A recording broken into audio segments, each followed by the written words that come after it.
+3 5th semester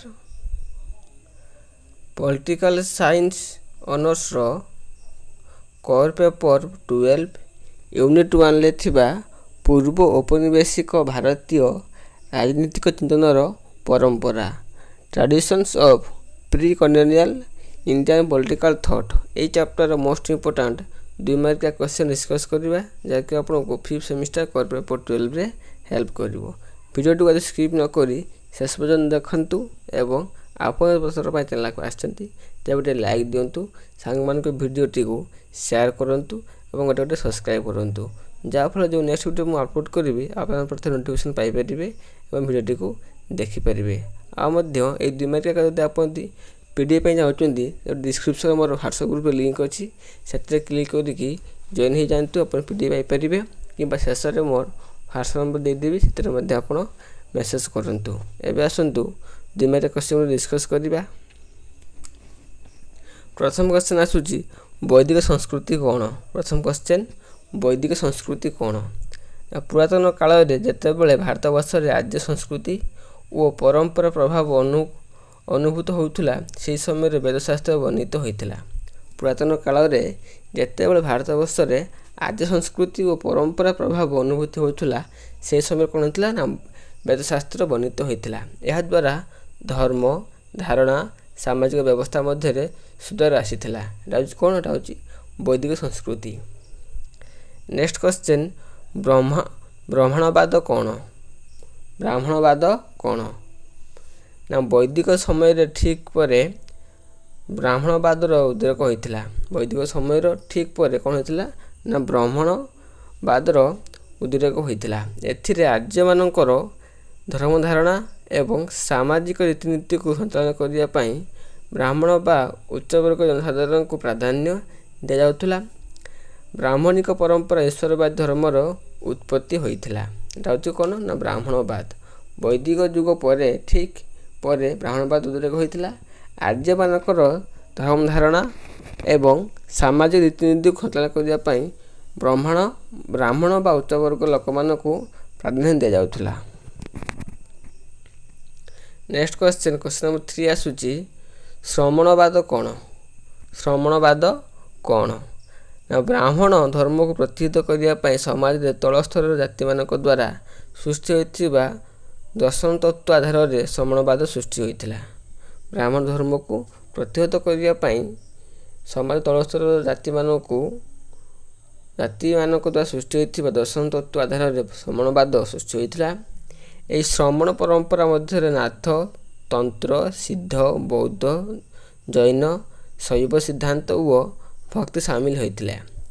श्रमणवाद में विश्वास रखुवा अधिकांश लोक समाज गरीब वर्गर थिले।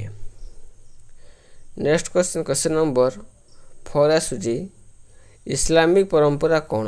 क्वेश्चन नंबर 4 कौन इस्लामिक परंपरा कौन ना भारतीय संस्कृति सह आरब संस्कृतिर मिश्रण फल इस्लाम धर्म प्रसार लाभ करथिला। मुसलमान शासक मानकर भारत आक्रमण एवं शासन प्रतिष्ठा इस्लामिक परंपरा सृष्टि करिबारे सहायक होइतिला। एटा होची कोन एटा होची इस्लामिक परंपरा। ते कोन हेतिला एते भारतीय संस्कृति सह आरब संस्कृतिर सम्मिश्रण होइतिला। तापर कोन ए धर्मटा प्रसार लाभ करथिला। मुसलमान माने शासक मानकर भारत आक्रमण आ शासन प्रतिष्ठा इस्लामिक परंपरा सृष्टि करिबारे सहायक होइतिला। नेक्स्ट क्वेश्चन जीवा क्वेश्चन नंबर 5 को जीवा बौद्ध धर्म कौन। क्वेश्चन नंबर 5 कौन ना बौद्ध धर्म कौन ना बौद्ध धर्म श्रवण परंपरा उत्पत्ति होइथिबा एक धर्म आदर्श। बौद्ध धर्म कौन ना श्रवण परंपरा उत्पत्ति होइथिबा एक धर्म आदर्श। ब्राह्मण धर्मर कुप्रभाव समाज को मुक्त करने गौतम बुद्ध जो धर्म प्रचार करथिले याको बौद्ध धर्म दर्शन कहा जाए। ब्राह्मण धर्मर कुप्रभाव को समाज को मुक्त करने गौतम बुद्ध कौन करथिले ना जो धर्म प्रचार करथिले ताको आमे बौद्ध धर्म वाली कहवा। बौद्ध धर्म किए प्रचार करथिले ना गौतम बुद्ध। जातिभेद दूर करने सहित सामाजिक समानता प्रतिष्ठा करने बौद्ध धर्म मूल मंत्र थिला। बौद्ध धर्म किए प्रतिष्ठा करथिले ना गौतम बुद्ध। गौतम बुद्ध चाहूले समाज में जाति प्रथाटा उच्छेद हो जाऊ एवं समस्त समान भाव बंची रहा समाज में से चेष्टा करथिले। नेक्स्ट क्वेश्चन नंबर 6 आसुची सुफीवाद तत्व कौन। सुफीवाद तत्व कौन। साधारणतः मुसलमान धर्म संस्कार तत्व को सुफीवाद कहा जाए। साधारणतः कौन ना मुसलमान धर्मर संस्कारित तत्व को सुफीवाद कहा जाए। हिंदू संस्कृतिर प्रभाव में उदारवाद चिंताधारा मुसलमान दर्शन में प्रवेश करने फल सुफीवाद सृष्टि होता।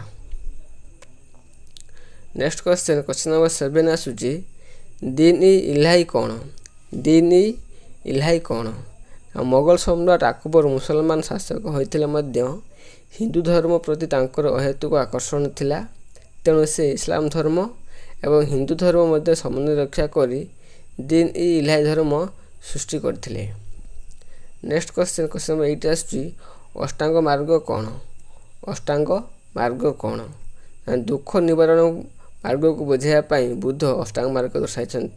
सेगुड़िक है साम्यक दृष्टि, साम्यक संकल्प, साम्यक वाक, साम्यक कर्मांत, साम्यक आजीविक, साम्यक व्यायाम, साम्यक श्रुति, साम्यक समाधि। यहाँ हूँ कौन अष्टांग मार्ग। ये 8टी मार्ग को आप मन रखु। नेक्स्ट क्वेश्चन जीवा क्वेश्चन नंबर 9 को जीवा सिद्धशिला कौन। क्वेश्चन नंबर 9 कौन आसुची सिद्धशिला कौन। कर्मबंधन व पुनर्जन्मर मोक्ष लाभ द्वारा आत्म परिशेष चिर शांतिमय स्थान उपनीत हुए से पवित्र व्यवस्था सिद्धशिला नाम वर्णित होइछि। सिद्धशिला कौन ना कर्मबंधन व पूर्वजन्मर मोक्ष लाभ द्वारा कौन होता है ना आत्मा परिशेष चिर शांतिमय स्थान उपनीत हुए से पवित्र व्यवस्था सिद्धशिला नाम वर्णित होइछि। नेक्स्ट क्वेश्चन अपरिग्रह कौन। नेक्स्ट क्वेश्चन कौन आसूची अपरिग्रह कौन ना जो व्यक्ति निजे सजीव निर्जीव वस्तु संग्रह करे अन्य मान द्वारा यह संग्रह कराए कि अन्य मान संग्रह करने सम्मति प्रदान करे ताकू दुखर केवल मुक्त मिले ना।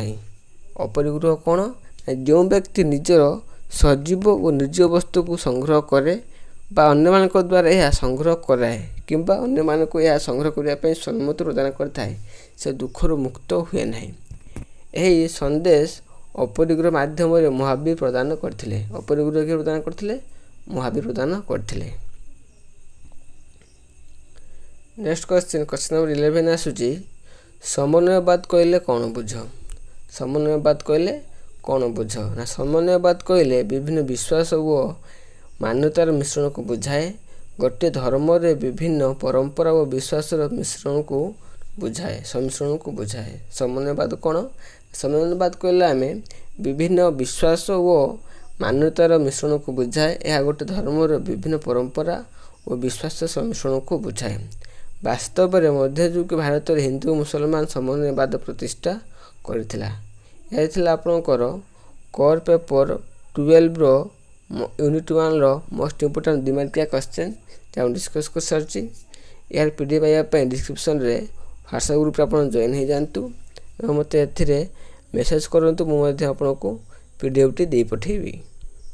यहाँ जो व्हाट्सएप नंबर ए मेसेज करपारती और निश्चित रूपे आप गोटे गोटे सब्सक्राइब करूँ जहाँफल जो वीडियो नेक्स्ट अपलोड करी प्रथम नोटिफिकेशन पाइपर और वीडियो को देखिपारे।